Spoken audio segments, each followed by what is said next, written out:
네, 반갑습니다. 오늘도 이 자리에 다시 참석해 주신 많은 분들께 감사의 인사를 드립니다. 네, 제가 사실 설교가 짧기로 좀 장점을 가지고 있습니다. 그래서 짧은 설교로 인기가 있었던 그런 설교자인데 어제 설교를 보니까 5분이 오버됐더라고요. 그래서 오늘은 시간을 잘 지키도록 하겠습니다. 어제 창조 과학에 대해서 말씀을 드렸고 신은 있는지 그 신이 하나님이신지를 알아보는 시간들을 가졌습니다. 그리고 마지막에 우리의 인생과 죽음에 관해서 돌아보는 시간들도 가졌습니다. 그 결과 하나님은 참 신이시고 또 성경은 사실이고 이 만물은 사람이 그곳에 거하도록 지어졌었고 또 사람을 만드신 이유는 사랑의 대상으로 만드신 것을 우리가 봤습니다. 그리고 그 사람은 영적인 존재로 하나님의 형상으로 만들어졌습니다. 자, 복습을 한 겁니다. 오늘은 성경 안에 여러 가지 사건들이 있습니다. 사건들 중에 죄가 가득했던 사건들이 있어요. 노아의 때 사건, 롯의 때의 사건, 인자의 때의 사건이라고 하는 누가복음 17장에 나오는 그 사건 한 구절을 가지고 오늘 이 설교를 완성해 볼까 합니다. 성경 안에 있었던 그 사건들, 죄가 많았던 그 시대의 사건들이 어떠한 연결점이 있는지 그리고 과거에 있었던 그 사건들과 장차 올 인자의 때에 있을 일들이 어떻게 연결되는지 돌아보는 시간, 찾아보는 시간 찾아보도록 하겠습니다. 자, 먼저 이사야서 41장 21절로 23절 말씀을 옆에 나오죠. 함께 읽어보겠습니다.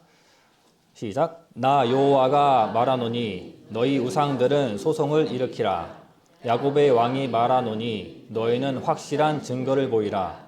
장차 당할 일을 우리에게 진술하라. 또 이전 일에 어떠한 것도 고하라. 우리가 연구하여 그 결국을 알리라. 혹 장래사를 보이며 후래사를 진술하라. 너희의 신됨을 우리가 알리라. 또 복을 내리든지 화를 내리라. 우리가 함께 보고 놀라리라. 네, 하나님은 여러 가지 능력이 있습니다. 사랑의 하나님으로 불리우지만 공의의 하나님, 인내의 하나님, 여러 가지 하나님으로 불리우십니다. 그런데 하나님이 전지전능하심은 시 공간을 초월하시는 하나님이세요. 그래서 미래의 일들도 미리 예언하시고 그 일들을 다 이루십니다. 이 시 공간을 초월하시는 하나님만이 과거와 미래의 일들을 다 알고 예언하고 성취하세요. 그런데 우리가 믿고 있고 의지하고 있는 그리고 헛된 그 우상들은 목상에 불과하고 돌, 석상에 불과합니다. 그런데 그 우상들에게 얘기하는 거예요. 너희들 그렇게 신의 능력이 있어? 너희들 나랑 한번 재판해보자. 누가 더 참신인지 한번 겨뤄보자. 시시비비를 가려보자 라고 하나님께서 우상들에게 선포하는 겁니다. 이것은 우상들은 없기 때문에 많은 사람들이 섬기는 우상, 많은 사람들에게 선포하고 있는 것이죠.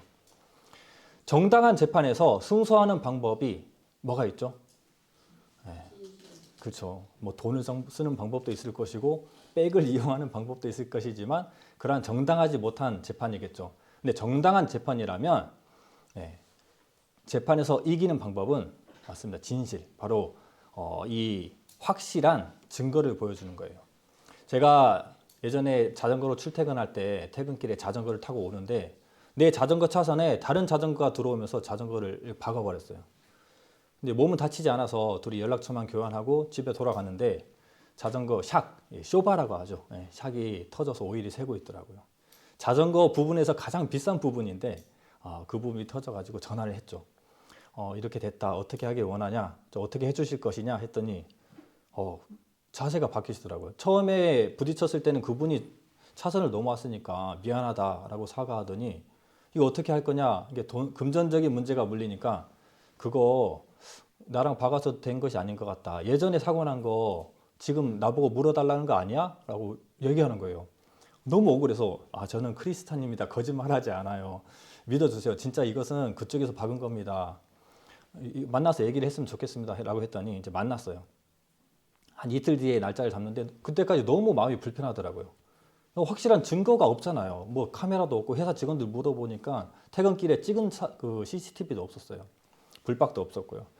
그래서 와 이거 어떻게 해야 되냐 그냥 포기하고 가야 되나 하고 정비소 앞에서 만났는데 딱 이 샥이 터진 자리에 그 사람 자전거 검정 자전거, 제 자전거는 흰색과 빨간색이 섞여 있는 자전거인데 그 검정 자전거 볼트에 흰색과 빨간색 도색이 딱 묻어 있는 거예요. 이거 보세요. 이거 저랑 박아서 이렇게 된 거잖아요 하니까 바로 미안하다고 사과를 하더라고요. 이렇게 확실한 증거가 있으면은 이길 수 있습니다. 그렇다고 해서 제가 뭐 새로운 비싼 샥을 산 게 아니고 중고로 이제 적당히 서로 손해보지 않는 선에서 합의를 했어요. 마찬가지로 이 확실한 증거 성경 안에 굉장히 많습니다. 하나님의 책, 이 성경에는 예언과 성취가 다 들어있습니다. 그리고 앞으로 나타날 예언까지도 그 일들이 가능할 것이라는 것이 다 들어있습니다. 내일, 모레 이런 부분들, 역사적인 것들과 정세적인 부분들까지 다 말씀을 드릴게요. 오늘은 누가복음 17장에 대해서 한번 돌아보겠습니다. 자, 누가복음 17장을 한번 찾아보겠습니다. 17장 26절, 27절입니다. 누가복음 17장 26, 27절입니다. 예.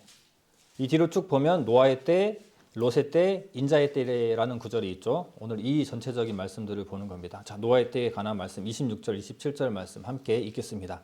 노아의 때에 된 것과 같이 인자의 때에도 그러하리라. 노아가 방주에 들어가던 날까지 사람들이 먹고 마시고 장가들고 시집가더니 홍수가 나서 저희를 다 멸하였으며. 네. 세상에 알려진 노아 홍수 이야기 다들 만화로나 TV로나 뭐 다큐멘터리거나 영화로 봐서 알고 있을 거예요. 간략하게 모르시는 분들을 위해서 간략하게 이야기를 말씀드릴게요. 하나님께서 이 에덴 동산 이후에 많은 사람들이 이제 세상에 불어나게 됩니다. 그런데 사람들이 하나님에게 관심이 없고 자꾸 죄만 짓고 살아가요. 그 죄가 가득 차다 보니까 하나님께서도 이제 안 되겠다. 이 세상을 멸하고 다시 시작해야 되겠다라는 계획을 하십니다. 그런데 다 멸할 수도 없잖아요. 그래서 노아라고 하는 의인을 그 가족과 남겨두고 다 멸하기로 계획하십니다. 그리고 노아에게 이르기를 배를 만들어라, 방주를 만들어라 하시죠. 그 방주에 노아의 가족 다 해서 8명이 타고 그 외에 그 인류들, 그 세상의 만물에 있는 기는 것과 뭐 나는 것과 이런 모든 육축들 한 쌍씩 배에 태웁니다. 그리고 비가 와요. 40일 동안. 40일 반나주로 비가 오고 기쁨의 샘들이 터집니다. 그리고 이 세상이 물로 가득 차버립니다. 그리고 나서 물이 물러가고 나중에는 다시 노아를 통해서 새 인류가 시작하고 다시는 물로 심판하지 않겠다라고 무지개를 보여주시는 그 내용이 바로 노아 홍수의 이야기입니다. 마치 소설과 같은 말도 안 되는 이야기 같지만 진짜로 있었던 일이에요. 자, 창세기를 찾아볼게요. 창세기의 내용이 있으니까 창세기 6장 5절로 6절을 찾아보겠습니다.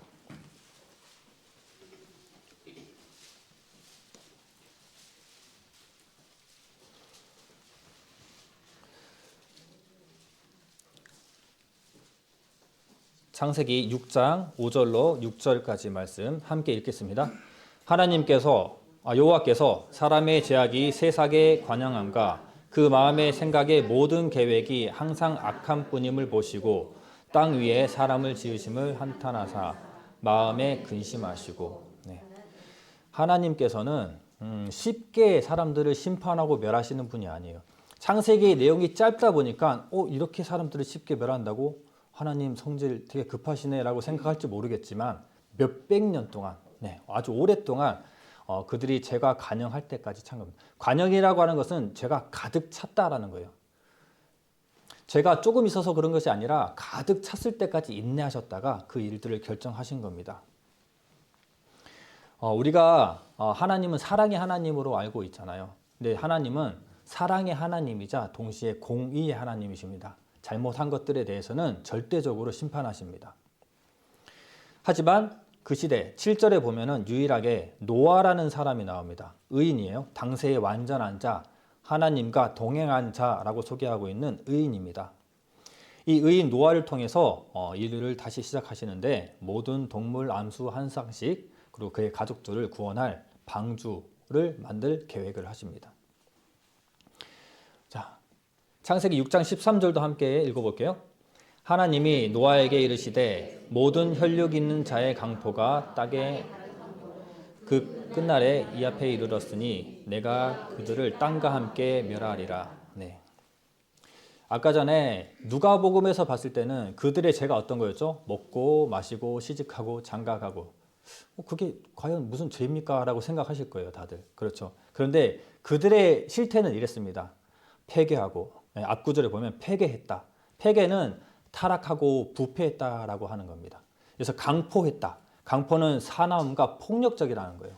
그들이 폐괴하고 강포하고 악했고 죄짓기에 급급했고 모든 생각들이 죄밖에 없었어요. 악했습니다. 이때는 율법이 없었던 시기라고 로마서에 설명합니다.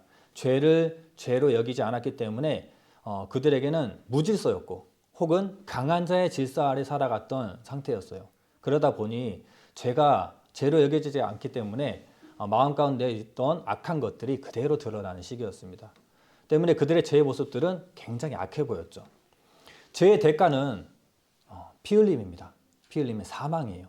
죄의 대가는 사망입니다.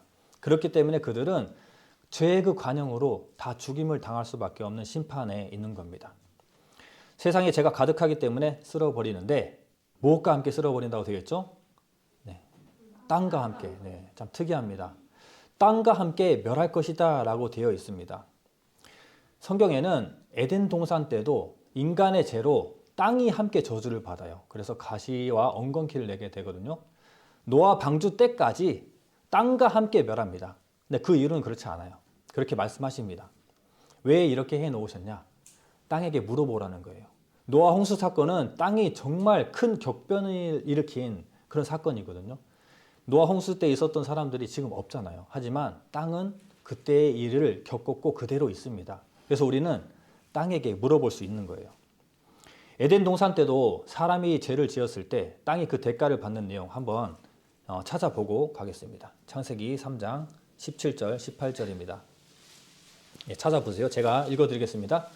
아담에게 이르시되 내가 내 아내의 말을 듣고 내가 너더러 먹지 말라 한 나무 실과를 먹었은즉 땅은 너로 인하여 저주를 받고 너는 종신토록 수고하여야 그 소산을 먹으리라. 땅이 내게 가시덤불과 엉겅퀴를 낼 것이라. 너의 먹을 것은 밭의 채소인즉. 아담과 하와 이야기도 해드릴게요. 태초에 사람은 처음 만들어진 사람은 아담입니다. 사람이죠. 그리고 하와라는 여자와 함께 살아가게 됩니다. 근데 하나님께서는 이 두 사람에게 모든 것들을 다스리고 정복하고 번성하도록 하셨어요. 그런데 이들에게 한 가지 약속을 하십니다. 동산 중앙에 생명나무와 선알게 알게 하는 나무의 실과, 선악과라고 할게요. 선악과를 만드셨어요.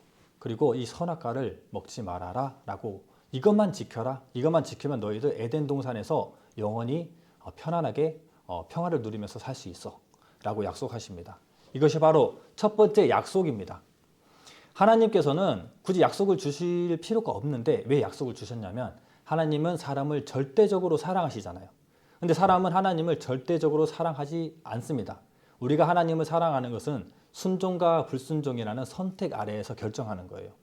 그래서 하나님이 너희가 나를 사랑하면 이 약속을 지키거라 라고 해서 선악과를 주시는 겁니다. 그래서 이 사람들이 하나님을 존경하고 경외하고 두려워하고 정말 사랑하면 선악과를 먹으면 안 되겠죠. 하지만 뱀이 유혹합니다. 이거 먹으면 이 선악과 먹으면 눈이 밝아져서 하나님처럼 돼 라고 유혹하는 그 유혹에 하와가 넘어갔고 아담이 넘어갑니다. 그들은 죄를 지어버려요. 죄를 지으면 죄의 대가는 사망이잖아요. 그래서 그들은 그 땅에서 쫓겨나게 되고 유한한 삶을 살게 됩니다. 이때 어떤 일이 있게 되냐면 사람만 저주를 받은 게 아닙니다. 사람이 어떤 저주를 받냐면은 쫓겨나는 저주도 받지만 부끄러움을 보게 되고 또 종신토록 일하고 수고하여야지 먹고 살 수 있는 이 수고로움과 여자는 해산을 해야 되는 해산의 고통이라고 하는 엄청난 이 고통들을 가지고 살게 됩니다. 그런데 사람만 이 고통을 겪고 저주를 받은 게 아닙니다. 이 뒤에 보면 이 구절에 있죠. 땅은 너로 인하여 저주를 받고 땅이 함께 저주를 받은 거예요.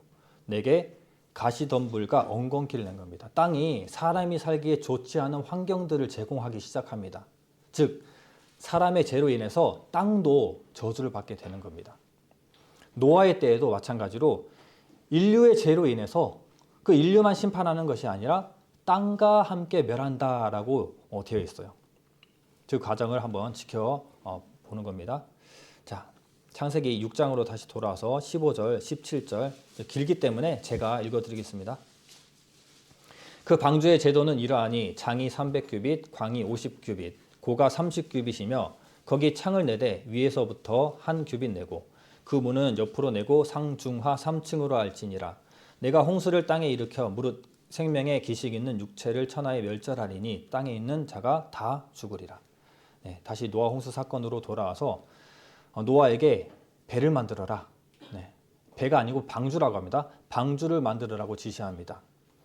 자, 이 방주의 크기, 방주에 대한 증거를 말씀드리기 전에 방주는 무엇인지를 좀 말씀드려야 될 것 같아요.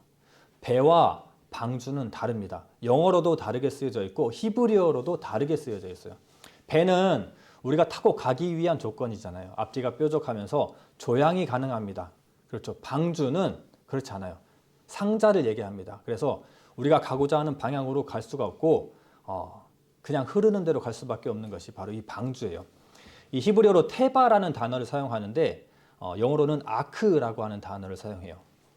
이것이 언제 쓰여지냐면은 성경에 딱 2번 쓰여지게 되는데 이 노아 방주라고 하는데 테바라는 게 쓰여지고 그리고 출애굽기 때 이 모세를 이 갈대 상자에다 띄울 때 그때 상자 그게 바로 테바라는 단어로 쓰여집니다. 즉 이 아이가 뭐 조향할 능력이 없잖아요. 하나님께 맡기는 거예요. 그러니까 이 배가 어떻게 갈지, 이 상자가 어디로 갈지는 오직 하나님께 맡기는 겁니다.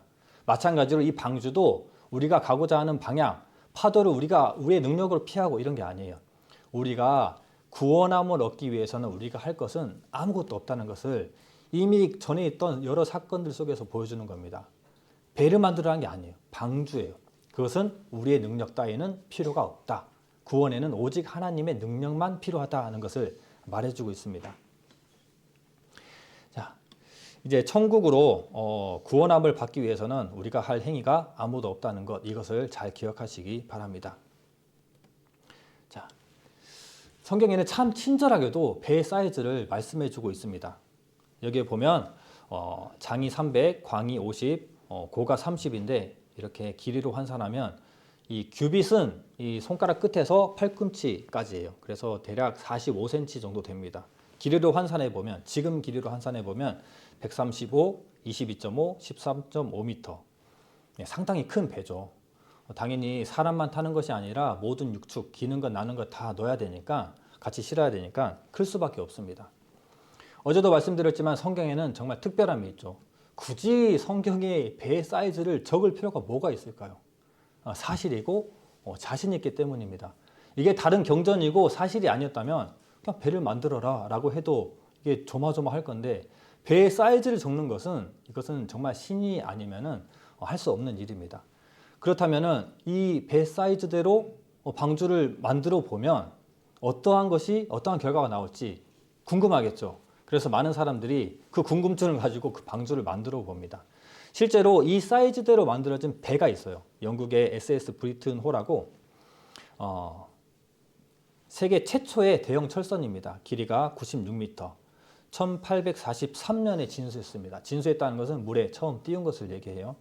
잘 사용하고 지금은 잘 전시되어 있습니다. 그만큼 튼튼하고 안전한 배였다라고 하는 겁니다. 어떻게 3,500년 전에 기록된 어제 사본으로 봤을 때 지금부터 2,400년 전에 확인되는 2024년이겠죠?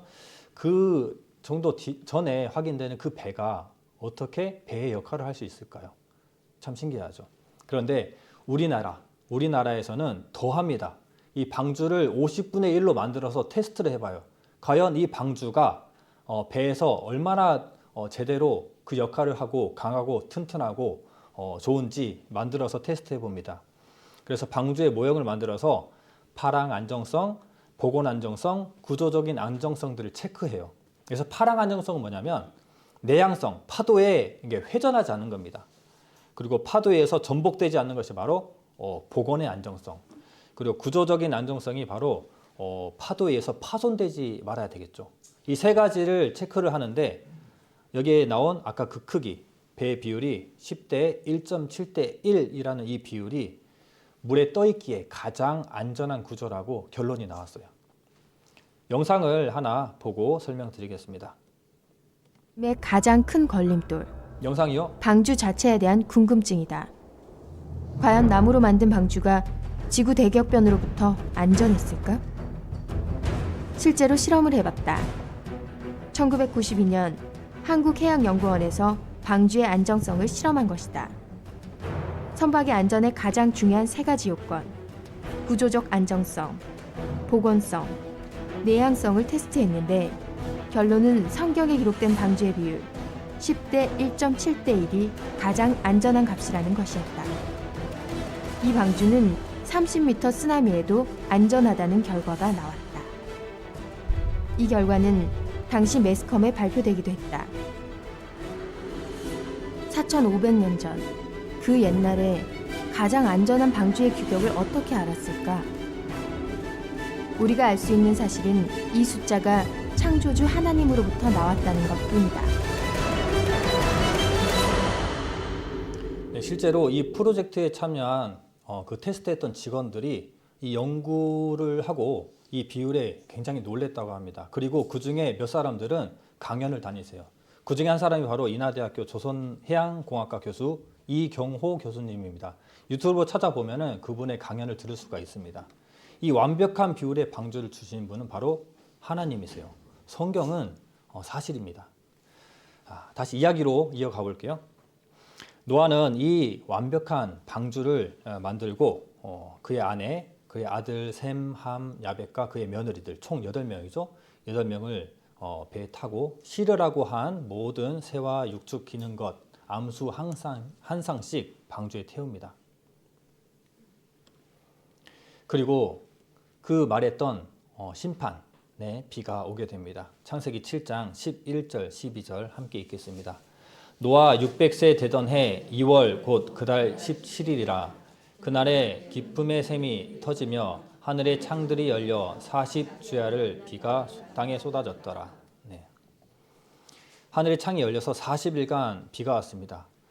높은 산들, 지금의 높은 산과 다른 개념이지만 높은 산들이 다 덮이는 일반적인 많은 비가 아닙니다. 모든 것들이 다 죽고 멸할 정도로 많은 비가 왔고 동시에 기품의 샘들이 터져서 사람들이 진짜 도망가기도 육축들이 도망가기도 어려울 정도로 이 엄청난 대재앙이 일어난 거예요. 이 구절을 보고 있으면 이제 의문이 하나 생기죠. 뭐야 600세? 600세 정말 궁금하죠. 어떻게 600세가 되지? 실제 성경에 보면은 900세가 넘고 거의 1000살에 가까운 인물들이 초반에 많이 나옵니다. 그리고 비가 어떻게 40일 밤낮으로 올 수가 있는가라는 두 가지 의문이 생겨요. 이 두 가지 의문을 좀 짚고 넘어갈게요. 성경에 보면은 창조 때 여기 이 구절에 보시면 이 하늘의 창들이 열린다라고 하는 것에 답이 있습니다. 창조 때 궁창을 설명드려야 되는데 자, 창조 때 어떻게 궁창이 만들어졌냐면 창세기는 제가 읽어드리겠습니다. 하나님이 궁창을 만드사 궁창 아래의 물과 궁창 위의 물로 나뉘게 하시매 그대로 되니라. 하나님이 궁창을 하늘이라 칭하시니. 이 말 그대로 해석한다면은 궁창은 하늘이거든요. 하늘 위의 물과 하늘 아래의 물로 나누었다고 합니다. 그렇다면 하늘 위에 물층이 있다면은 정말 단순하게 받아들인다면 이 물층이 하는 역할을 과학자들이 분석해 보니까 사람이 늙고 병드는 좋지 않은 광선들, 감마선, 엑스선, 자외선 이런 좋지 않은 광선들을 이 물층이 차단해 준다고 합니다. 그래서 인간이 오래 살 수 있는 이 자연의 조건을 만들 수가 있다고 해요. 동시에 그 물층이 있다면은 이렇게 많은 비가 높은 산이 덮일 만한 많은 비가 올 수 있는 조건이 되기도 합니다.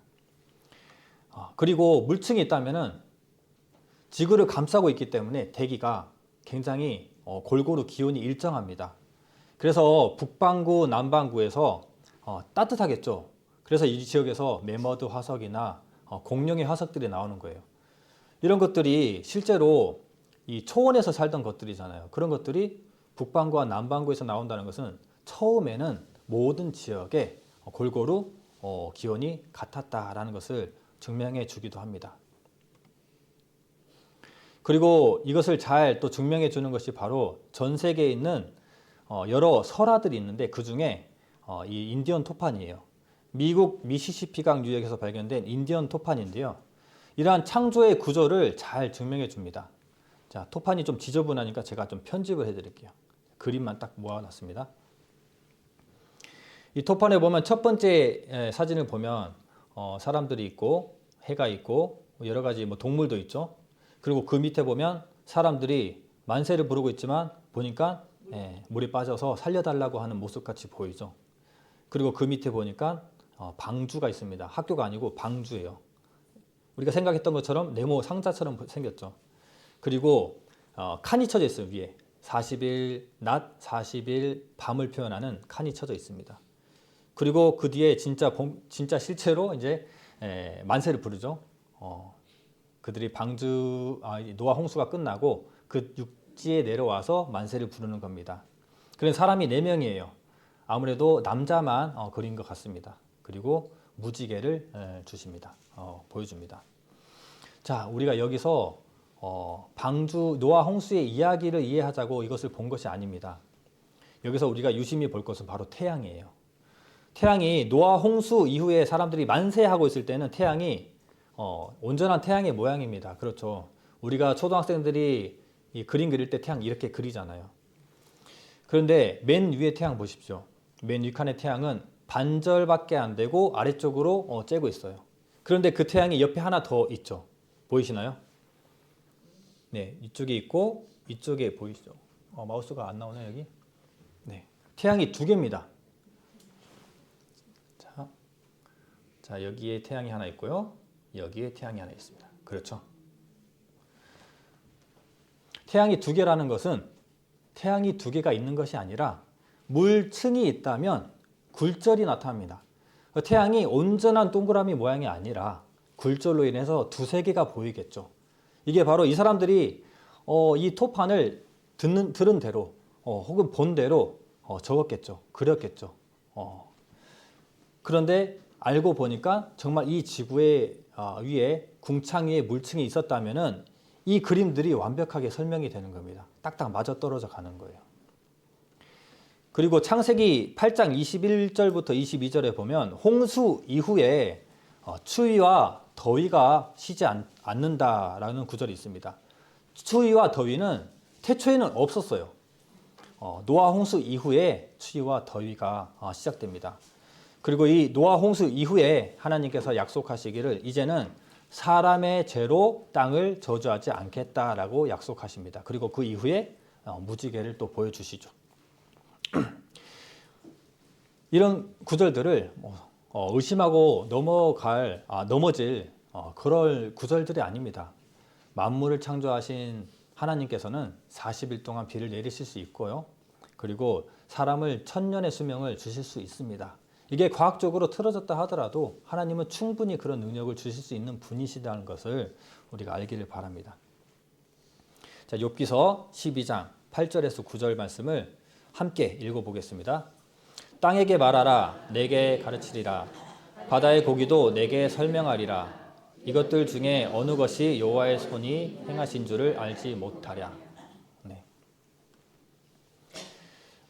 이제 땅에게 물어보라는 겁니다. 그래서 우리는 땅에게 물어보려고 합니다. 사람의 죄로 땅이 함께 저주를 받았기 때문에 멸절을 당했기 때문에 땅에게 물어보는 거예요. 여기서 보면 땅에게도 물어보고 짐승에게, 고기에게, 새에게 물어보라고 하십니다.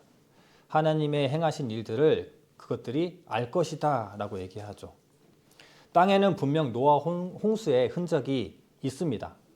그 흔적 중에 가장 크고 대표적인 흔적이 뭐냐면 바로 우리가 밟고 있는 이 땅 지층이에요. 지층. 자, 지층은 이렇게 시루떡 마냥 한 겹 한 겹 진화론자 말로는 세월 쌓이는 것이 바로 지층이라고 얘기합니다. 하지만 창조론자, 창조과학자들은 아니다. 세월 쌓일 수가 없다. 세월 쌓이려면 조건이 맞지 않다. 이것은 하나의 사건으로 만들어진 것이다 라고 얘기합니다. 지구 표면층의 75%가 반듯한 지층입니다. 이렇게 시루떡 마냥 반듯하게 쌓여있는 지층들이에요. 이 퇴적암으로 되어 있는데 이 퇴적물에 의해서 만들어진 겁니다. 이게 저탕류라고 얘기하는데 저탕류가 뭐냐면 흙과 물이 많이 섞여 있는 엄청나게 거대한 흙탕물이에요. 이 흙탕물로 인해서 이 지층이 한순간에 만들어진다라고 지질학자들이 얘기합니다. 그래서 이 고밀도의 퇴적물의 흐름으로만이 이 반듯한 지층이 만들어질 수 있다. 세월 쌓이는 것은 불가하다. 왜냐하면 이 풍화와 침식이 일어나거든요. 풍화는 뭐냐면 대기와 물 접촉으로 토양이 분해되고 흩어지는 거예요. 침식은 이 표면이 깎이고 흘러내리는 겁니다. 반듯한 지층이 쌓여도 바람이 불고 침식되기 때문에 물이 흐르고 하기 때문에 훼손돼요. 그리고 쌓이면은 또 모양이 달라집니다. 그렇기 때문에 반듯한 지층이라고 하는 것은 생길 수가 없어요. 또 그 안에 화석이 생길 수가 없습니다.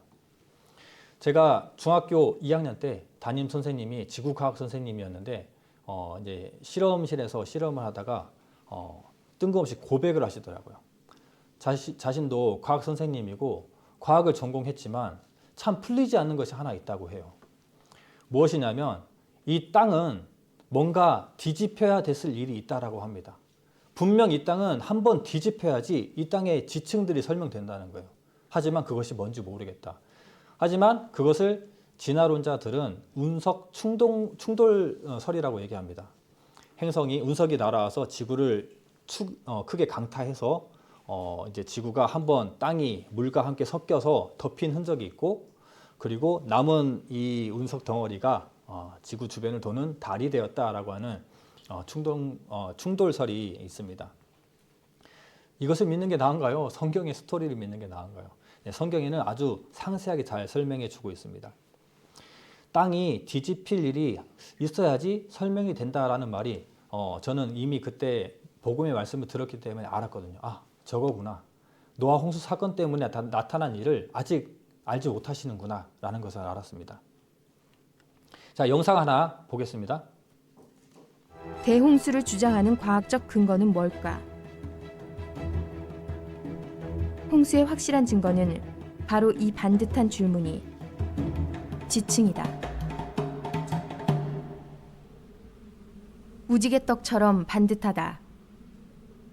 오랜 세월 흙이 쌓이고 쌓여 이런 지층이 됐다고 우리는 배웠다. 오랜 세월이라면 그럴 수도 있지 하고 무심히 넘긴 내용이다. 시간의 힘을 마치 전능한 신처럼 여기면서.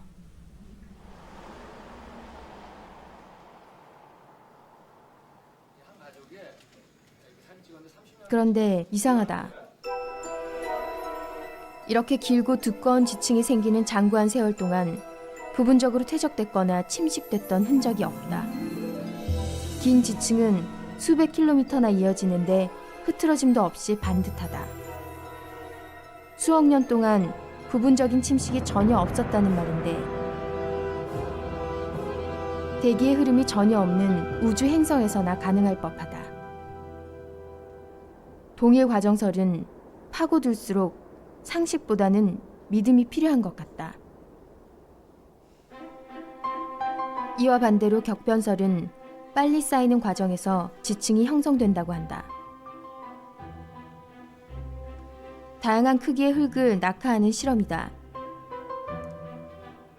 신기하게도 비슷한 흙길이 모여 층을 이루고 있다. 크기 순으로 뿌린 것도 아닌데 구르는 패턴이 비슷한 흙길이 쌓여 이렇게 반복된 층을 만든 거다.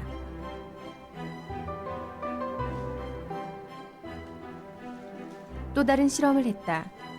수중에서 수평으로 흙을 이동시켰을 경우에도 이런 지층이 형성된다는 것.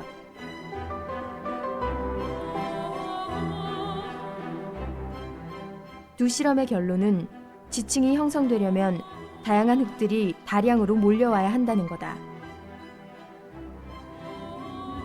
물과 함께 한꺼번에 이동하는 고밀도 퇴적물의 흐름을 저탕류라고 하는데, 오늘날 많은 지질학자들은 지층이 저탕류의 과정으로 형성된 것임을 인정한다. 저탕류는 지진이나 쓰나미, 산사태 등 자연재해로 생기는데 그랜드 캐니언 지층 역시 저탕류로 만들어졌다. 이를 입증하는 사례가 1980년 세인트 헬렌스 산에서 발생했다. 당시 화산 폭발로 대규모 산사태가 발생했고 고밀도 지능의 저탕류가 시속 100km의 빠른 속도로 흘러내려갔다. 이때 산 밑에는 7.5m의 뚜렷한 지층이 형성됐는데 5시간이 채 걸리지 않았다. 동일 과정설로 분석했으면 수백만 년 이상 걸렸을 일이다.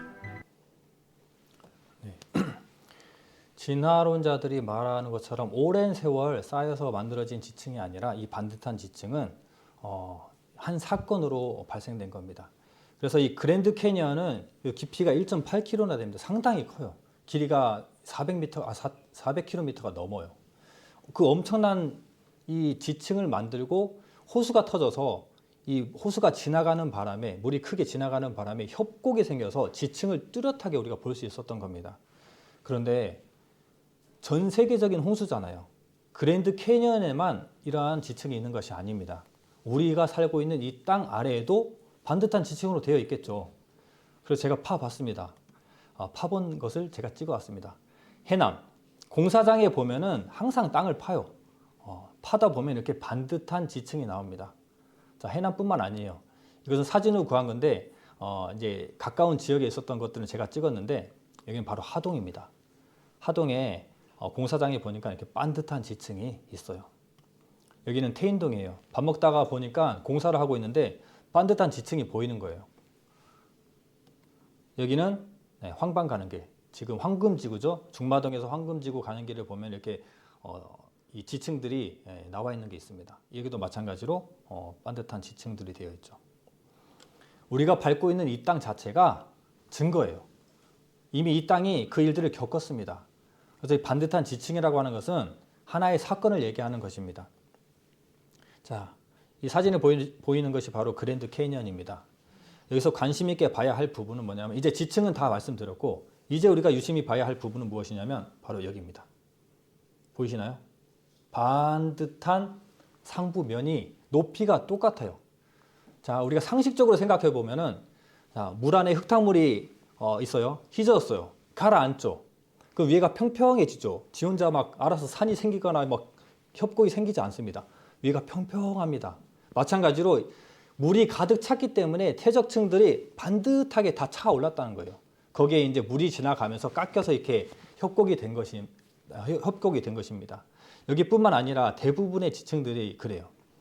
이제 물이 감하면서 호수가 터지면서 이제 물길이 생기면서 여러 가지 모양들을 만드는데 협곡을 만들기도 하고 그리고 이제 뭐 요새 같은 것을 만들기도 합니다.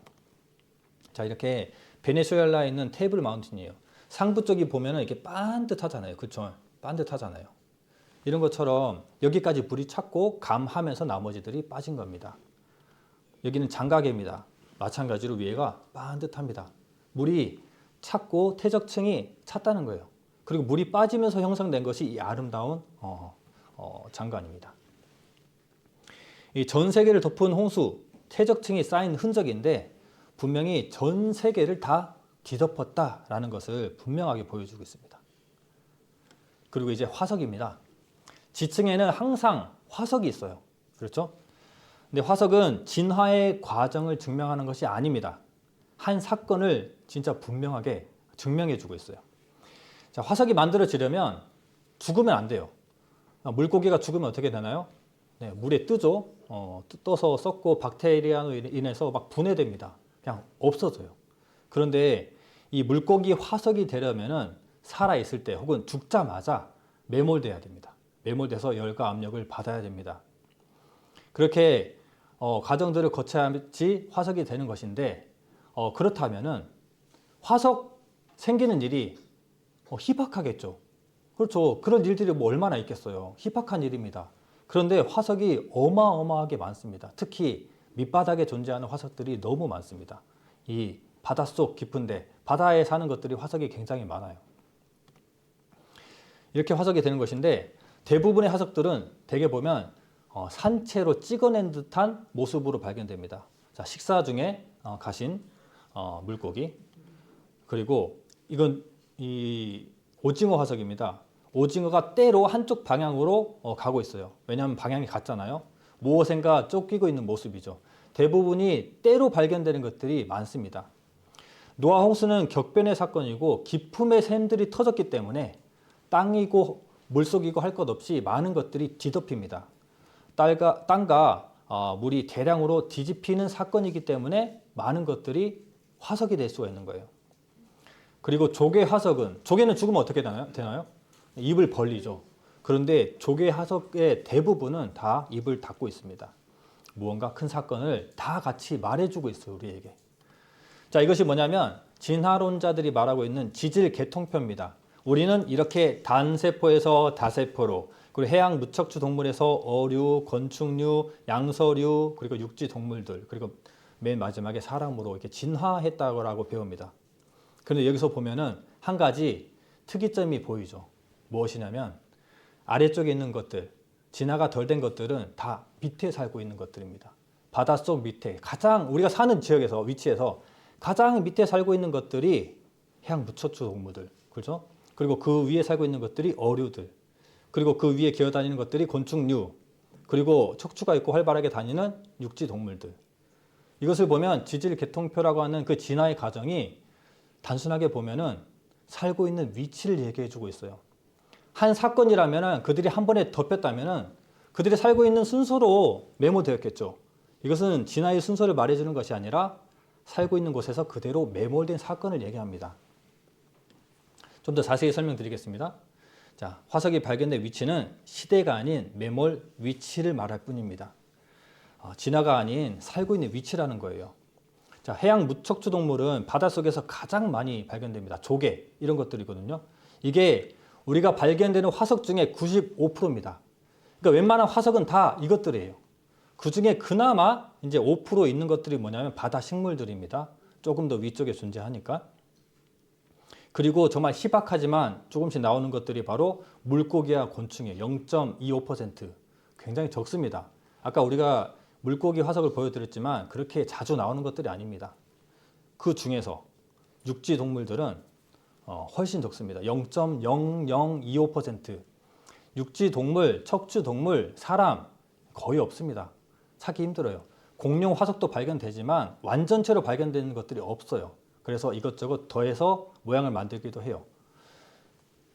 그리고 실제로 우리가 사람으로 진화했다, 원숭이에서 사람으로 진화되었다라고 하는 오스트랄로피테쿠스도 여러분들이 찾아보시면 분명히 알게 되겠지만 3km 떨어진 데에서 다리와 몸통을 발견해서 조합한 이 조작입니다. 주작이에요. 근데 그것을 직립보행했던 최초의 사람이다라고 얘기하고 있습니다. 뿐만 아니고 다른 것들도 마찬가지입니다. 다른 네안데르탈인 이것저것 다 전부 다 보면은 조합된 것들이 너무 많고 혹은 그룹병에 있는 사람의 것을 가지고 온 것도 있습니다. 그리고 중요한 것은 몇 개 되지 않아요. 그러니까 우리가 배우는 진화론은 흠이 너무 많습니다. 정말 치명적인 흠은 무엇이냐면 중간 화석이 없어요. 중간 화석으로 몇 개를 내세우는데 그 몇 가지는 그럴싸해 보이지만 절대 답이 될 수 없습니다. 지층에 존재하는 화석들과 지금 살아가는 완전체들이 동일합니다. 자, 우리가 생각할 때 원숭이와 사람으로 진화했다면은 그 애매한 것, 그 사이에 애매한 것들이 지금 존재해야 되는데 없잖아요. 그리고 그 동물과 또 양서류, 양서류와 물고기 그 사이에 애매한 것들이 없어요. 그런데 지층에서도 완전체로만 발견되는데 지금도 완전체로만 있는데 어떻게 진화됐다라고 설명을 하고 그것을 우리가 받아들일 수가 있는 거죠? 너무 이해가 되지 않습니다. 자, 창세기 1장 25절에 보면 하나님께서 진화되도록 만든 것이 아니라 물론 자연에 의해서 좀 선택되고 살아남는 개체들이 있긴 하지만 하나님께서는 분명히 그 짐승들을 종류대로 모든 것들을 각 종류대로 만드셨다라고 말하고 있습니다. 시편 104편 6절로 8절 말씀을 함께 읽어보겠습니다. 옷으로 덮음같이 땅을 바다로 덮으심에 물이 산들 위에서 떠니 주의 견책을 인하여 도망하며 주의 우레소리를 인하여 빨리 가서 주의 정하신 처소에 이르렀고 산은 오르고 골짜기는 내려갔나이다. 네. 땅을 물로 덮고 그 이후에 산은 오르고 골짜기가 내려가는 과정으로 지금의 높은 산들이 있고 지금의 바다가 있는 겁니다. 너무 이상한 말을 하고 있는 것처럼 들리시죠? 근데 이 원리대로라면 이 땅의 모든 것들이 설명됩니다. 자, 그 많은 물들이 다 찼을 때 이제 물이 어디론가 가야 돼요. 그렇죠? 근데 어디로 갔을까요? 그게 바로 땅이 이동하면서 부딪혀서 산이 되고 이 골짜기가 생겨서 해구가 되고 이런 겁니다. 그래서 이 높은 산에 지층이 있는 겁니다. 자, 지층과 화석은 높은 산에서도 발견됩니다. 왜냐하면 지층이 형성되고 땅이 이제 산이 오르고 골짜기가 내려갔기 때문이에요. 자, 이 사진을 보면은 에베레스트산 8,000m 상부의 해저 지층, 반듯한 지층 보이시죠? 해저 지층과 조개 화석, 퇴적층이 발견됩니다.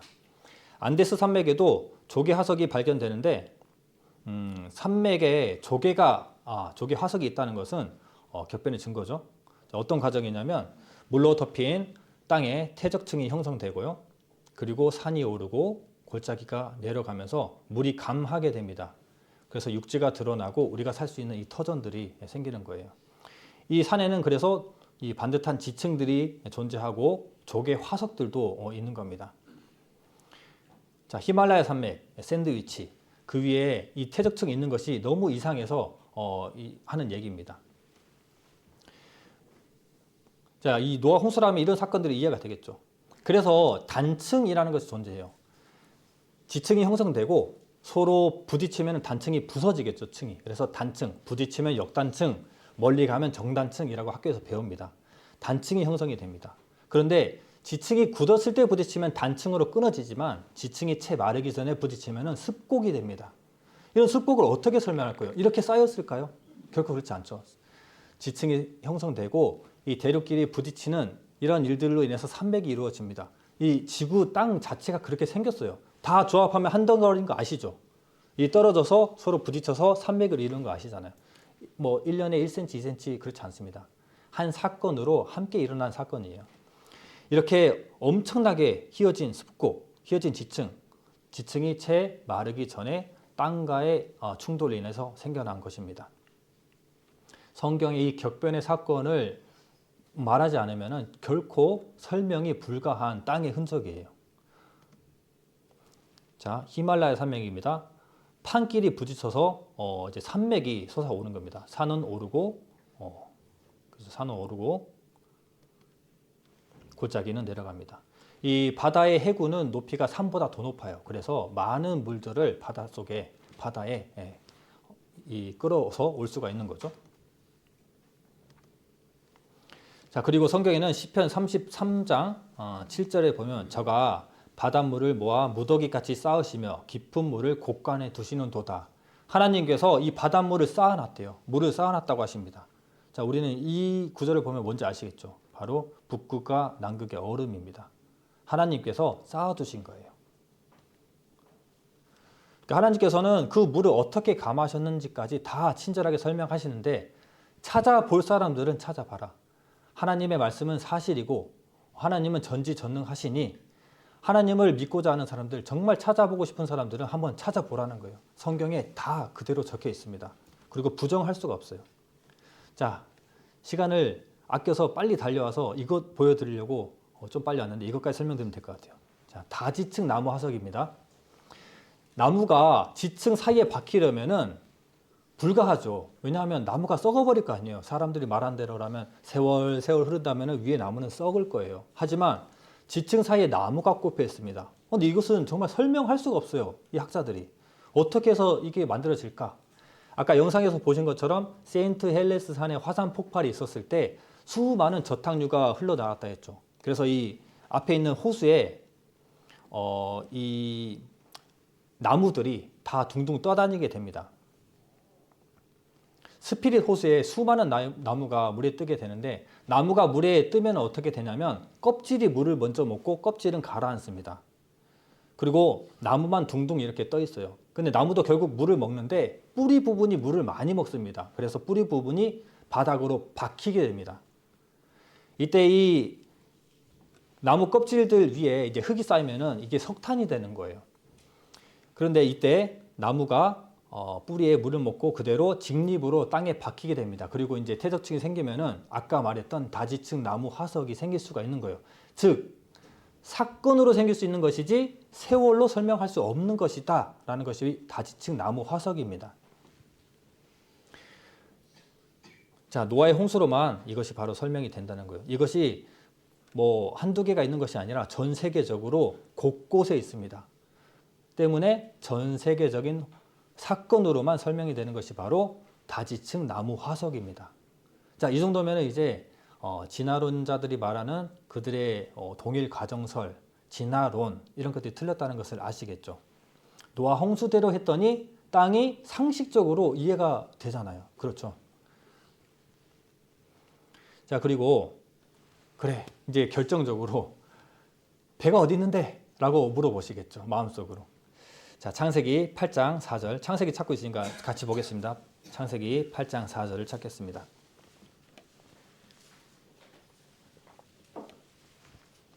다 함께 읽겠습니다. 7월 곧 그달 17일에 방주가 아라랏산에 머물렀으며. 그래, 방주 보여주면 끝나잖아요.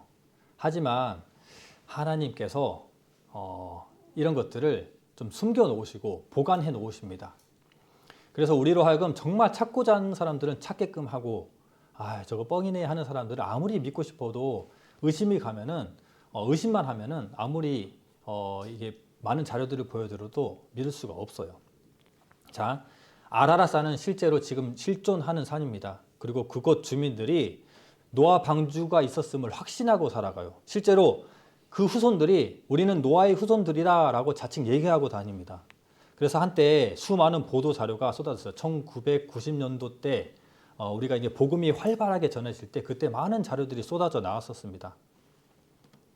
자, 바로 이곳입니다. 지중해 옆에 이스라엘 보이시죠? 그리고 이라크, 이라크 위쪽에 보면은 자, 여기에 아라랏산이라고 있습니다. 그렇죠, 아라랏산. 실제로 이곳이 있어요. 최초의 문명은 어디죠? 네, 메소포타미아 문명입니다. 아라랏산 이곳에 배가 정착했다면 이들의 후손들로 하여금 최초의 문명이 시작됐겠죠. 아담과 하와가 아니라. 그렇죠? 이 밑에 보면은 티그리스강, 유프라테스강이 흘러갑니다. 문명의 시작점에 그 배가 위치하고 있어요. 실제로 방주가 있다고 보는 사람들이 많습니다. 하지만 만년설로 보호되어 있고 높은 지대, 가파른 위치에 있다고 얘기합니다. 너무 높기 때문에 진입도 힘들어요. 하지만 이런 것들을 뚫고 가는 사람들도 있죠. 그래서 아라랏산 산정, 산 꼭대기 얼음 속에 있다. 노아 방주는 실제로 있었다. 여러 보도 자료들이 있었습니다. 노아의 방주 터키 아라랏산에서 찾았다. 19세기부터 지금까지 숱한 목격담, 지금도 방주를 찾는 노력이 계속되고 있다.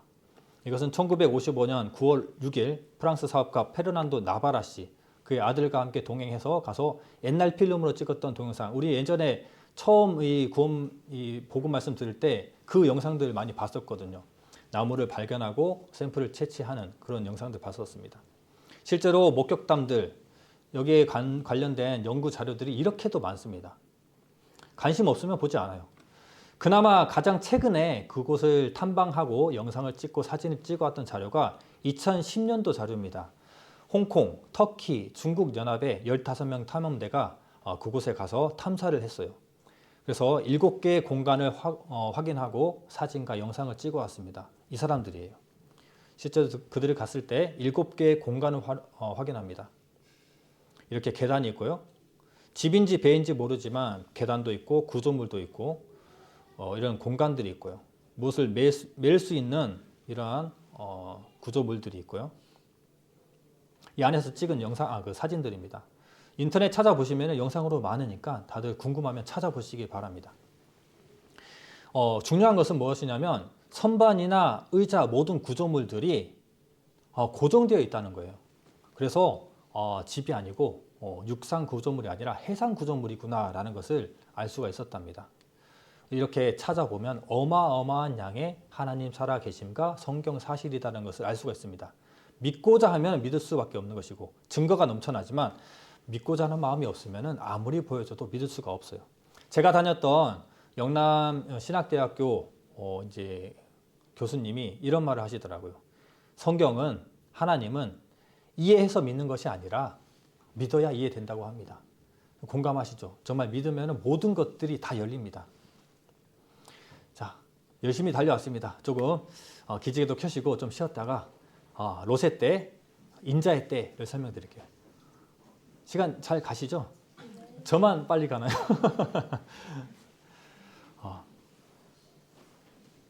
자, 박수 한번 칠까요? 박수 3번 시작! 박수 5번 시작! 네, 감사합니다. 야, 졸리시면 커피도 한 잔 타 드시고 사탕도 드시면서 절대 졸면 안 됩니다. 주무시면 절대 안 되고요. 조는 것까지는 제가 이렇게 봐드릴 수 있지만 주무시면 안 됩니다. 지난번 전도 집회 때 또 오시는 분들 중에는 진짜 그냥 주무시는 분들이 있더라고요. 주무시면은 말씀을 전하는 저도 힘이 빠지지만 듣는 사람들에게 정말 유익이 없습니다. 이왕 온 거 피할 수 없으니까 꼭 눈을 번쩍 뜨고 지켜보시기 바랍니다. 지금 혹시 추우시나요? 그래요? 저 지금 히터가 하나 켜져 있는 거죠. 네, 잘 조절해 주십시오. 자, 다음은 롯의 때를 지나가서 이제 노아의 때를 지나가서 이제 롯의 때입니다. 노아의 때는 물로 심판을 받았지만 롯의 때에는 무엇으로 심판을 받죠? 네, 불로 심판을 받습니다. 누가복음 17장 28, 29절. 지금 창세기에 있으니까 이것은 제가 읽어드리겠습니다.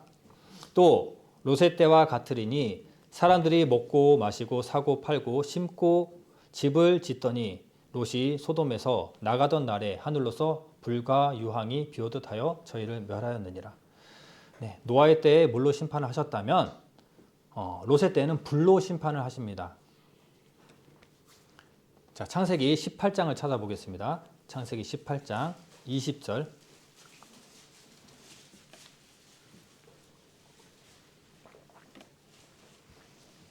창세기 18장 20절 말씀 함께 읽겠습니다.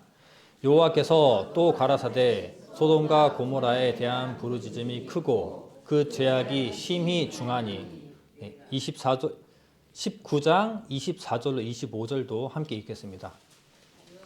여호와께서 하늘 곧 여호와에게로서 유황과 불을 비같이 소돔과 고모라에 내리사 그 성들과 온들과 성에 거하는 모든 백성과 땅에 난 것을 다 엎어 멸하셨더라. 네. 소돔과 고모라 이야기를 간략하게 해드릴게요. 하나님께서는 아브라함을 선택하십니다. 아브라함을 선택하셔서 민족을 이루시겠다고 약속하세요. 근데 아브라함이 그가 살고 있는 본토를 떠나서 이제 하나님께서 지시하신 가나안 땅으로 가게 되는데 아브라함 혼자 오는 것이 아니라 아브라함의 조카 롯과 함께 동행합니다. 근데 이들이 지나오면서 그들의 식구들이 점점 많아지고 강성해집니다. 그러다 보니까 너무 산 터전이 너무 좁아요. 그래서 우리 갈라서자.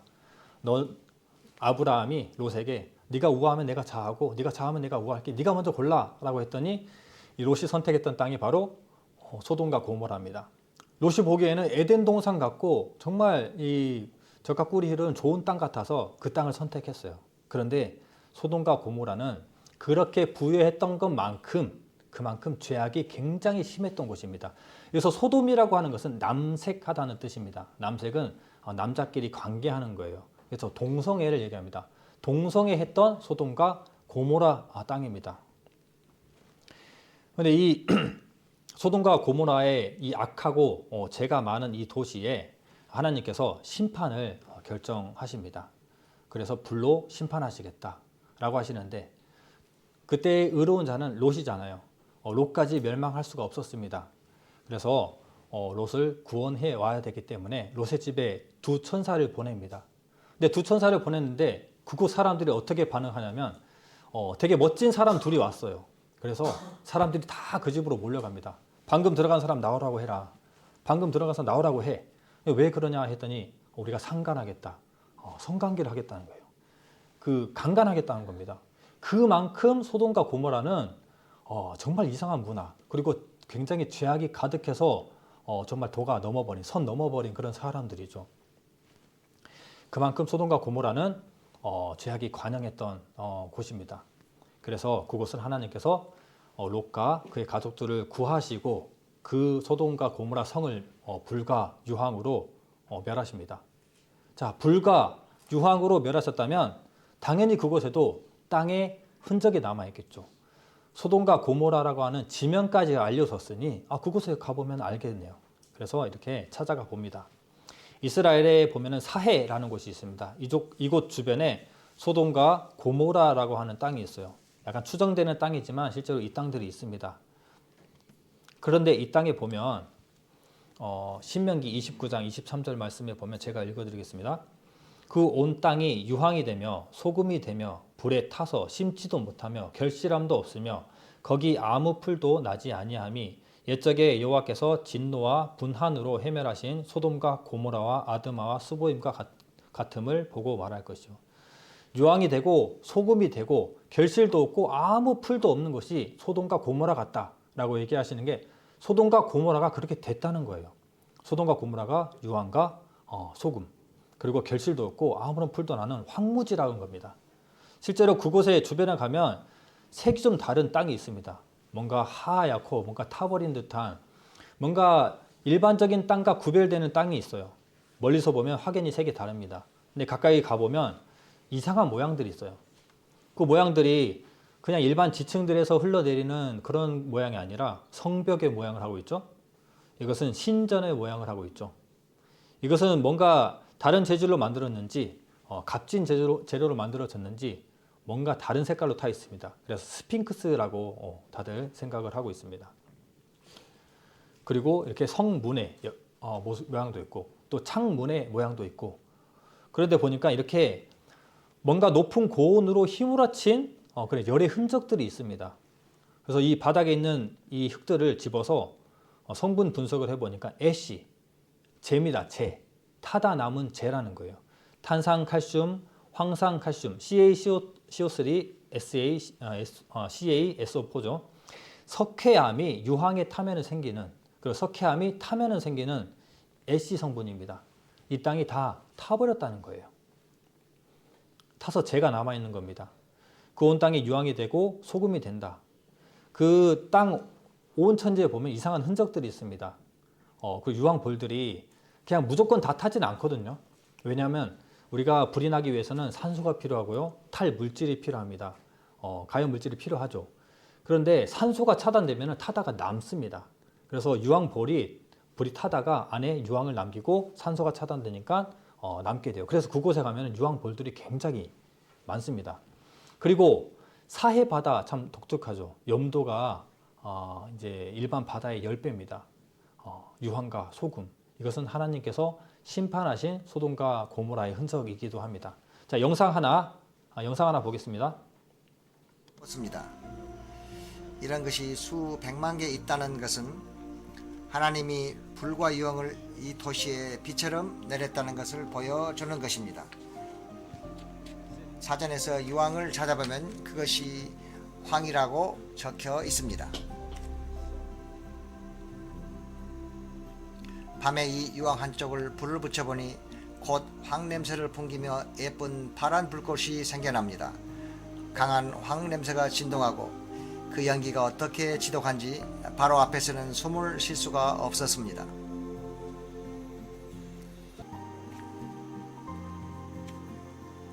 몇 개의 샘플들이 물에 씻겨 내려가 추가 채취도 했습니다.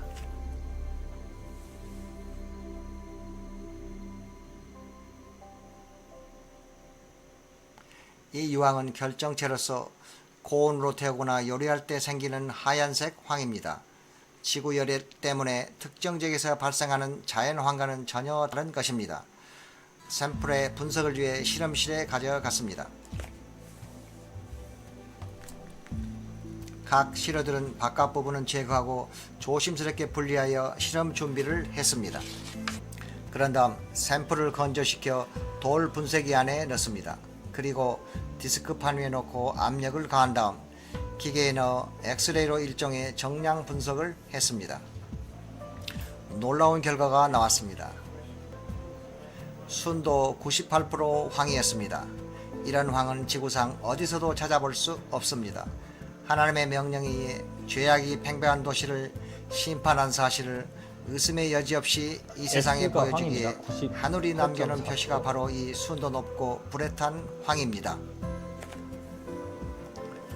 어떤 이는 화산 폭발에 의한 황이라고 비판하지만 화산 폭발의 황은 롬빅 타임으로 순도 40%밖에 안 되며 결정체 모양도 서로가 확연히 다른 것입니다. 네. 이 땅에서 나올 수 있는 황은 화산 폭발로 나올 수 있는 황은 40%밖에 되지 않아요. 그런데 98% 거의 100%에 가까운 황이 내려왔다는 것은 이것은 신이 준 황이겠죠. 자, 무엇보다 이 두 사건으로 우리가 알아야 되는 것은 무엇이냐면 하나님은 죄를 싫어하신다는 거예요.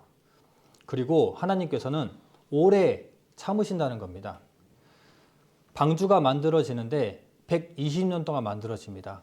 죄가 관영해서 결정했지만 그들이 돌이킬 수 있고 방주에 함께 탈 수 있는 기회가 120년이라는 시간이 있었어요. 하지만 그들은 하나님을 찾지 않았습니다. 오히려 노아 방주를 만드는 노아를 비난하고 욕하고 놀렸습니다. 소돔 땅에도 롯이 이 땅을 멸망하지 말아 주십시오. 의인이 10명만 있으면 멸하지 않겠다라고 하나님께 약속하시는데 의인 10명이 없어요. 그만큼 하나님께서는 오래 참으시고 인내하십니다. 그것을 사람들이 견디지 못하고 여전히 하나님을 찾지 못하는 것뿐입니다. 언제나 회개할 기회와 피할 길을 주십니다. 마지막 때에도 마찬가지입니다. 회개하고 돌이켜서 하나님을 믿을 것인가 말 것인가는 본인의 선택입니다. 자, 마지막 인자의 때 말씀을 드리겠습니다. 성경에는 노아의 때, 롯의 때 이후에 인자의 때를 설명하시는데 인자의 때가 무엇이냐면 인자는 이미 오셨어요. 예수님께서는 오셨습니다. 그리고 승천하시고 후에 다시 재림하시겠다 하셨습니다. 재림하시는 그때가 바로 인자의 때입니다. 주님이 다시 오실 때 어떤 일이 있을 것인지 미리 말씀해 주고 있습니다. 우리는 성경을 통해서 예언과 성취, 일어난 일에 대한 성취를 보면서 하나님을 믿고 성경이 사실이라는 것을 받아들이지만 앞으로 어떤 일이 일어날까에 대해서도 궁금하지 않습니까? 실제로 그때 사람들도 인자의 때 어떤 일이 있을 것인지 예수님께 물어보는 내용이 있습니다. 마태복음 24장 3절을 찾아보겠습니다. 마지막 때의 징조가 마태복음 24장에 많이 들어있기 때문에 마태복음 24장 찾아보겠습니다.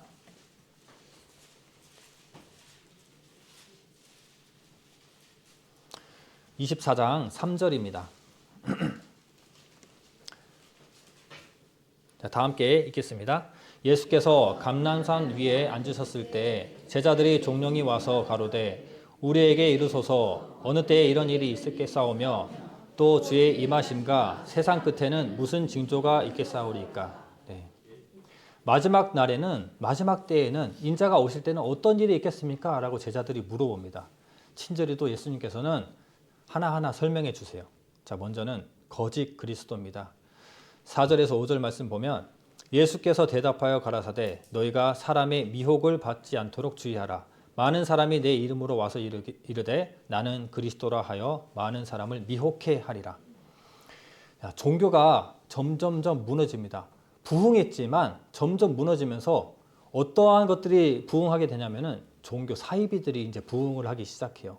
거짓 예수, 거짓 그리스도, 사이비 이런 집단들이 번성하게 되는데 다른 나라 볼 필요도 없이 우리나라만 보아도 통일교, 하나님의 교회, 영생교, 신천지, JMS 많잖아요.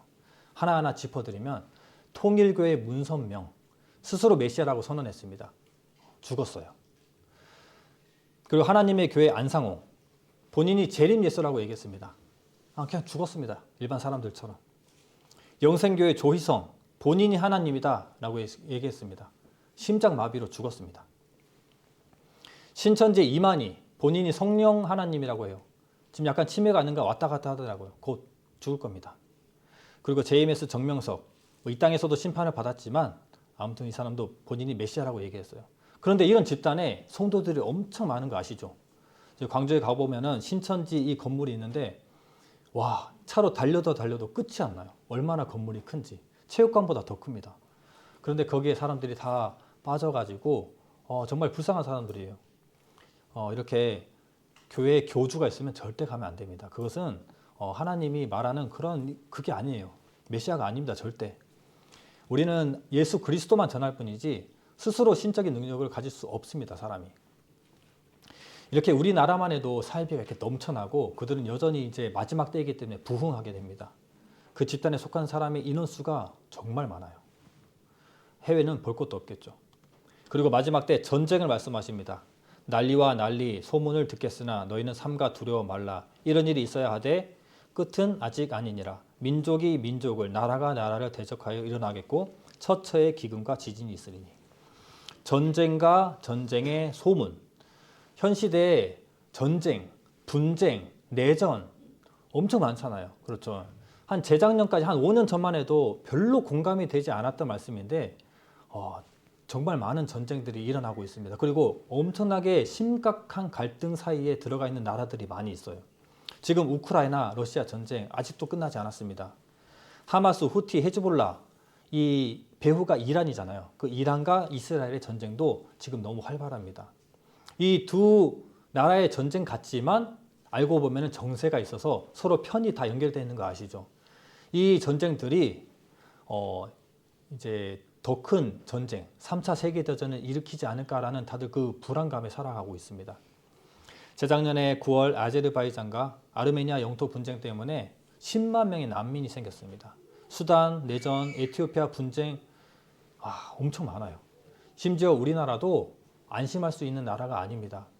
북한과 갈등 사이에 있잖아요. 중국과 대만 이런 많은 갈등 관계에 있는 나라들이 한 번에 일어난다면은 전 세계적인 전쟁이 됩니다. 1차 세계대전, 2차 세계대전도 독일군과 영국 연합 싸움 같지만 전 세계적인 싸움이었다는 것을 다시 아실 거예요. 전 세계가 다 그렇지는 않았지만 이렇게 다 엮여 있습니다. 자, 지금 전쟁을 보면 전 세계 평화 지수가 10년째 연속 하락하고 있습니다. 현 분쟁의 수준이 2차 세계대전 이후에 최고치라고 합니다. 정말 조마조마한 시대에 살고 있어요. 자, 그 다음 처처의 기근과 지진이 있다라고 말씀하셨습니다. 예전에도 그랬지만 지금도 이런 빈부차, 양극화 때문에 가난한 사람들은 여전히 가난하고 부유한 사람들은 여전히 더 부유해지는, 그리고 가난한 나라들이 많습니다. 전쟁과 나라의 문제로 생겨나는 난민들도 다 가난한 사람들이죠. 굶주림에 시달리고 있습니다. 자, 지진. 규모 6에서 8 사이의 지진이 21세기에 급증하고 있는 그래프입니다. 이상하게도 이 지질학자들이 21세기에 왜 이렇게 강한 지진들이 많이 발생하지? 너무 이상해도 이상하다라는 결론을 내립니다. 그리고 온역입니다. 자, 누가복음 21장 11절 제가 읽어드릴게요. 처처에 큰 지진과 기근과 온역이 있겠고 또 무서운 일과 하늘로서 큰 징조가 있으리라.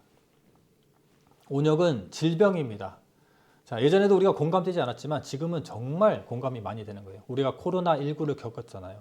한 나라나 부분적 위치에서 나타나는 그러한 전염병이 아니라 전 세계가 놀라고 긴장했던, 그리고 코로나19 때문에 많은 것들이 변했습니다.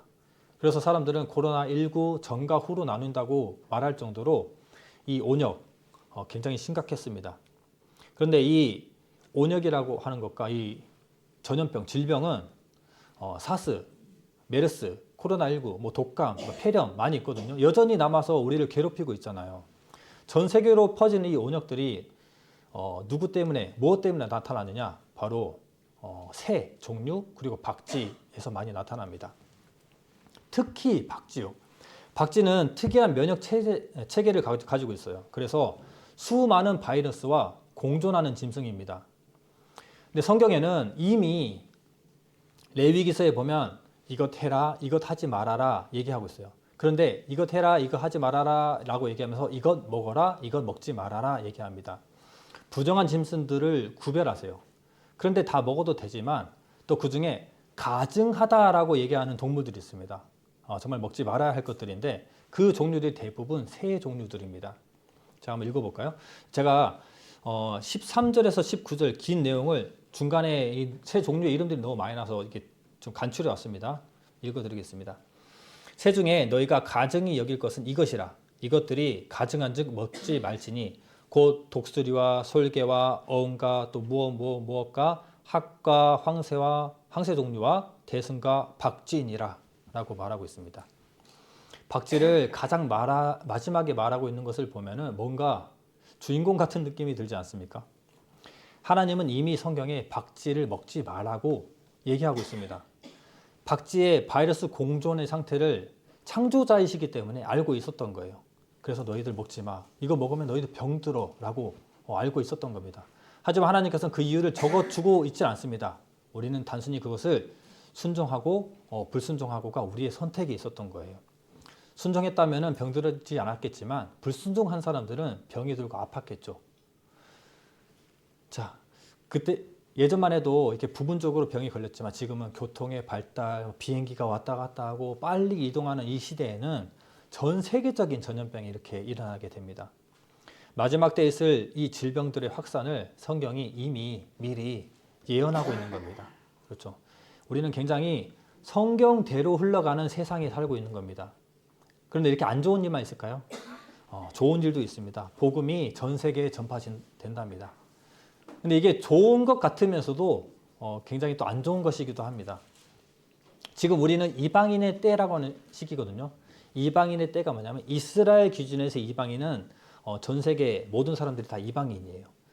그 이방인의 때가 무엇이냐면 이스라엘에 믿었던 하나님을 이제는 그 복음을 전 세계 사람들이 먼저 알게 되고 나중에는 이스라엘 사람들이 그 예수님의 복음을 알게 되는 겁니다. 그래서 이 이방인의 때 복음이 전파되는 땅끝이라고 하면은 지금 우리가 살고 있는 이 시대에 우리들이 받아들이는 복음을 얘기하는 거예요. 그런데 이방인의 때가 끝나고 그 복음이 이스라엘로 들어가기 시작하면은 그때는 정말 마지막 때입니다. 근데 실제로 복음 전파가 다 되었어요. 다 되고 점점점 그 복음이 복음이라고 하는 것은 예수 그리스도를 통해서 구원받는 것이 바로 복음입니다. 예수 그리스도와의 관계를 알고 예수 그리스도를 믿는 것이 복음이에요. 근데 그 복음이 이제 점점 이스라엘 땅으로 들어가고 있습니다. 자, 영상 한 가지 보고 설명드리겠습니다.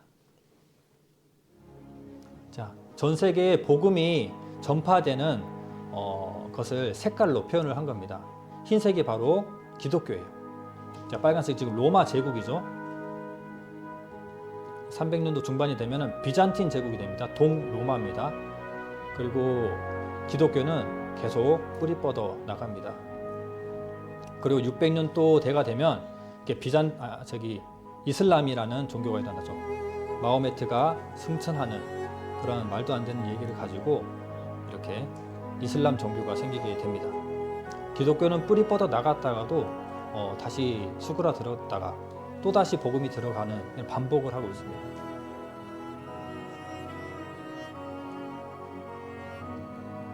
자, 보라색은 몽골입니다. 징기스칸. 그 제국은 길지 않았습니다. 우리나라에는 1800년도 이후가 되면은 아시아와 우리나라까지 복음이 들어오게 됩니다. 자, 여기 러시아 땅까지 복음이 들어가고요. 자, 우리나라 보이시죠? 일본과 저 복음이 들어갑니다. 1800년도 때. 이때 공산주의 국가들이 일어나게 됩니다. 러시아를 시작으로 북한과 중국. 네. 지금은 말씀이 하나님의 복음이 전 세계로 전파되었습니다. 지금 색깔에 보이는 것처럼 이슬람과 공산주의 국가에 기독교가 안 들어간 것 같지만 아까 전에 들어갔다가 나왔다가 반복을 했었어요. 그리고 지금 유튜브 또 인터넷의 발달로 찾아보려고 하면은 아무리 자기가 공산주의 국가라고 해도 찾아볼 수 있는 시대입니다. 북한이 유튜브를 보면 말 다 한 거죠. 북한이 유튜브를 통해서 복음의 말씀을 듣기도 하고 남한의 진리를 듣기도 합니다. 그래서 북한의 정권이 다음 세대가 없다는 거예요. 그래서 김정은의 행동들이 예의주시되는 겁니다. 이렇게 말씀대로 주님이 올 수 있는 모든 상황들이 갖춰진 시대입니다. 그래서 많은 사람들이 말세다, 마지막 때다 라고 얘기하는 거예요. 그래서 믿는 자들은 깨어 있어야 되고 잠자는 자들은 일어나야 됩니다. 깨어나야 됩니다. 처음 말씀을 접하시는 분들은 꼭 천국 가는 복음의 말씀을 듣고 진리를 알아야 됩니다. 이번 기회에. 자, 사람들이 먹고 마시고 시집가고 장가가고 심고 집을 지었다. 이런 구절 지금 시대의 우리들에게 경고하는 말입니다. 저게 무슨 경고가 될까 싶지만 자, 결론적으로 노아의 때, 롯의 때의 죄는 폐괴하고 강포하고 동성애하고 우리가 보기에 너무 악해 보여서 그 죄가 공감이 안 돼요. 오히려 혀를 찹니다. 죽을만 했구나 라고 생각을 합니다. 그런데 신약에서는 그것을 어떻게 얘기하냐면 먹고 마시고 시집가고 장가갔다. 집을 지었다 라고 얘기합니다. 오히려 누구나 다 하는 것으로 가볍게 여겨집니다. 그런데 이것들은 같은 겁니다. 이 두 가지는 다르지 않아요. 이 두 가지의 공통점이 무엇이냐면 마음에 하나님 없이 살아간다는 것입니다.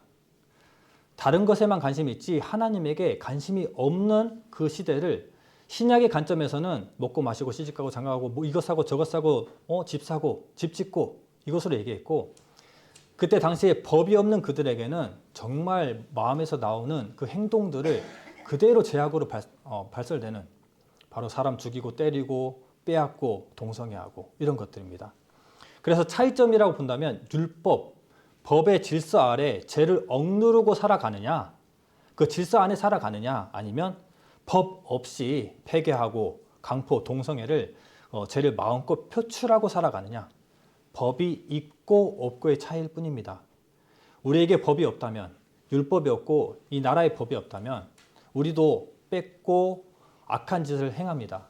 실제로 난민들이 그 나라의 통치를 받지 못했을 때 그들의 질서가 무너지는 것들이 있어요. 뭔가 이 물건들을 주었을 때 서로 뺏어서 많이 가져가려고 하는 질서 없는 행동들을 보거든요.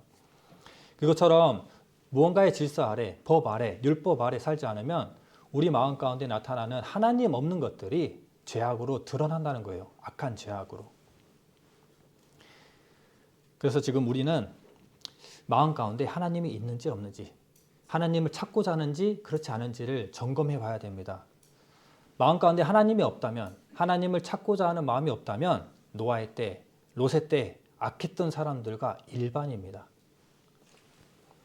자, 하나님이 관심이 없다면, 하나님에게 관심이 없이 살아간다면 멸망의 길로 가고 있는 거예요. 이번 전도 집회를 통해서 그 멸망의 길에서 구별되기를 간절히 바랍니다.